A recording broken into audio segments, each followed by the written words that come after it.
নাই। এজন্য আল্লাহ রাব্বুল আলামিন মুমিনদের বৈশিষ্ট্য বর্ণনা করেছেন। মুমিনদের অবস্থা কেমন হবে, আল কোরআনের অনুসারীদের অবস্থা কেমন হবে, কোরআনকে যারা তাদের জীবনের সাথী বানিয়ে নিয়েছে, রাসূলুল্লাহর সুন্নাহকে তাদের জীবন চলার পথ বানিয়ে নিয়েছে, তাদের অবস্থান কেমন হবে। আল্লাহ রাব্বুল আলামিন সূরা আলে ইমরানের 190-91 নম্বর আয়াতে বলেছেন, ইন্না ফি খালকিস সামাওয়াতি ওয়াল আরদ ওয়া ইখতিলাফিল লাইলি ওয়ান নাহারি লাআয়াতিল লিউলিল আলবাব আল্লাযীনা ইয়াযকুরুনাল্লাহা কিয়ামান ওয়া qu'udan ওয়া আলা জুনুবিহিম ওয়া ইয়াতাফাক্কারুনা ফী খালকিস সামাওয়াতি ওয়াল আরদ রব্বানা আমান্না ফাকতুবনা মা'আশ শাহিদিন। আল্লাহু আকবার। ইন্না ফী খালকিস সামাওয়াতি ওয়াল আরদ, আল্লাহ তাআলা বলেছেন আমি সৃষ্টি করেছি আকাশ এবং জমিন, ওয়া ইখতিলাফিল লাইলি ওয়ান নাহার, এবং রাত এবং দিনকে আমি একটার সাথে আরেকটা স্থলাভিষিক্ত করে দিয়েছি। দিন চলে যায় রাত আসে, রাত চলে যায় দিন আসে, এভাবে ঘূর্ণায়মান হয়।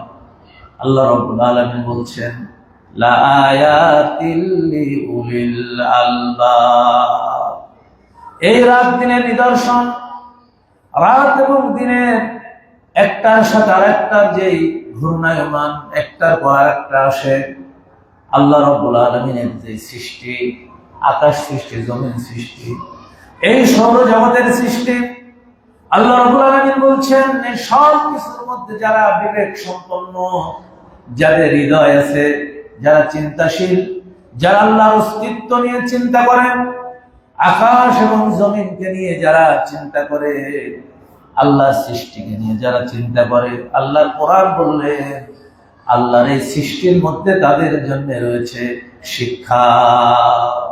তাদের জন্য কি রয়েছে? শিক্ষা। এটা এমনি এমনি হয় না, এটা বিজ্ঞানীরা অনেক চিন্তা গবেষণা করেছে। এটা যদি মধ্যাকর্ষণ শক্তি না থাকতো, স্যার আইজাক নিউটন 1665 খ্রিস্টাব্দে এই মধ্যাকর্ষণ শক্তির আবিষ্কারক হিসেবে সারা পৃথিবীতে তিনি নাম কিনেছেন, কিন্তু তার জন্মের 1000 বছর আগে এই কোরআনুল কারীমের মধ্যে আল্লাহ রাব্বুল আলামিন মধ্যাকর্ষণ শক্তির কথা বর্ণনা করেছেন। বলে সুবহানাল্লাহ। আল্লাহ রাব্বুল আলামিন কোরআনের মধ্যে বলেছেন লাশ-শামসু ইয়ানবাগী লাহা আন তুদরিকাল কমারা ওয়ালাল লাইলু সাবিকুন নাহারি ওয়া কুল্লুন ফী ফালাকিন ইয়াসবাহুন। আল্লাহ রাব্বুল আলামিন বললেন রাতের ক্ষমতা নাই দিন অতিক্রম করার, দিনের ক্ষমতা নাই রাত অতিক্রম করার, সূর্যের ক্ষমতা নাই চন্দ্র অতিক্রম করার, চন্দ্রের ক্ষমতা নাই সূর্য অতিক্রম করার। আল্লাহ রাব্বুল আলামিন মধ্যাকর্ষণ শক্তির মাধ্যমে এমন ভাবে এগুলি স্থাপন করে দিয়েছেন, একটা আরেকটার স্পেস দৌড়ায়, কিন্তু একটার সাথে আরেকটার কখনো গন্ডগোল লাগে না। সুবহানাল্লাহ। অকুল্লুম ফী ফালাকি ইয়াসবাহুন। সৌরজগতে যত গ্রহ আছে, নক্ষত্র আছে, সবগুলি আপন আপন কক্ষপথে তারা পরিভ্রমণ করছে ইলা আযালিন মুসাম্মা, একটা নির্দিষ্ট সময় পর্যন্ত এগুলির ঘূর্ণায়মান থাকবে। বলে সুবহানাল্লাহ। আবার এটার পরিসমাপ্তি ঘটে যাবে। কোরআনুল কারীমের মধ্যে সূরা ইনফিতারের মধ্যে আল্লাহ তাআলা বলছেন ইযাস সামাউ ফাতারাত ওয়া ইযাল কাওয়াকিবু انتثرت وإذا البحار فجرت وإذا القبور بعثرت علمت نفس ما قدمت وأخرت আল্লাহ রাব্বুল আলামিন বললেন এই সময় যখন শেষ হয়ে যাবে, মুদ্দত যখন শেষ হয়ে যাবে, ইসরাফিল আলাইহিস সালাম হাজার হাজার বছর, লক্ষ লক্ষ বছর সিংহা হাতে নিয়েছিলেন। বিশ্বনবীর জন্ম হওয়ার পরে হযরত ইসরাফিল আলাইহিস সালাম সিংহাটা নিয়ে তিনি দাঁড়িয়ে আছেন, 24 ঘন্টা তিনি রেডি আছেন। আল্লাহর হুকুম যখন হয়ে যাবে, সিংহায় যখন তিনি ফুঁক দেবেন, ভূমিকম্প শুরু হয়ে যাবে। এমন ভূমিকম্প, এই ভূমিকম্পের স্থায়িত্ব 15 সেকেন্ড হবে না, 1 মিনিট হবে না। আজ থেকে 2 সপ্তাহ আগে, গত জুমার আগের জুমায় ঠিক 10:37 15 সেকেন্ডের একটা ভূমিকম্প হয়েছে বাংলার জমিনে। ওই 15 সেকেন্ডের ভূমিকম্পের ফলে 11 জন মানুষ মারা গেছে, অনেক বিল্ডিং ভেঙে গেছে, অনেক বিল্ডিং এ ফাটল ধরেছে।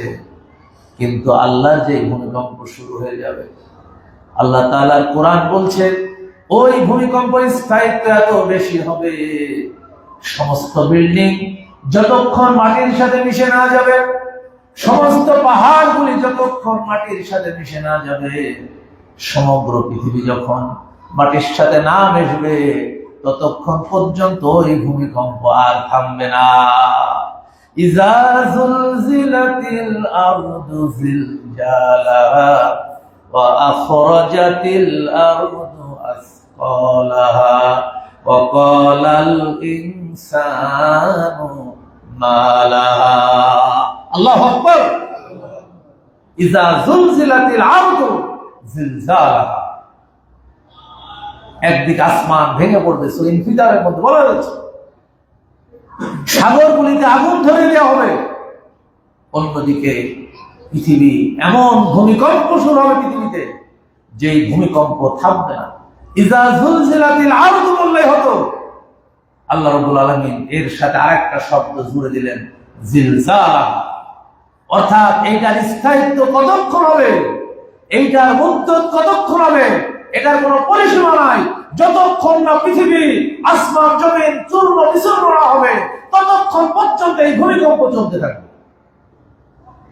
অবস্থাটা কেমন হবে কখনো চিন্তা করুন। আল্লাহ রাব্বুল আলামিন বলছেন এই রাত এবং দিনের মধ্যে যে আবর্তন, দিনের পরে রাত আসে, রাতের পরে দিন আসে, যারা বিবেক সম্পন্ন মানুষ, বুদ্ধি সম্পন্ন মানুষ, যারা আল্লাহর সৃষ্টি নিয়ে চিন্তা করে, আল্লাহর কোরআন বলছে তাদের জন্য এই দিন এবং রাতের আবর্তনের মধ্যে শিক্ষা রয়েছে। সুবহানাল্লাহ। এগুলি তারা এমনি এমনি মনে করে না, এটা এমনি হয়, রাত হয়, দিন হয়। অথচ আল্লাহর কোরআন বলছেন, ও দুনিয়ার মানুষ, তোমরা কি চিন্তা করো না, গবেষণা করো না?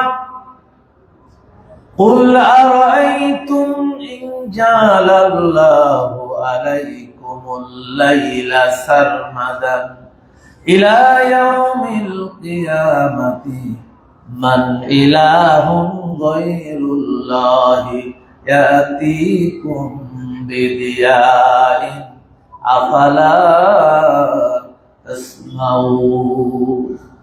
কুল আরাআইতুম, তোমরা কি দেখো না, তোমরা কি তোমাদের হৃদয়ের শক্তিতে দেখো না, হৃদয়ের দৃষ্টি শক্তিকে দিয়ে কি দেখো না?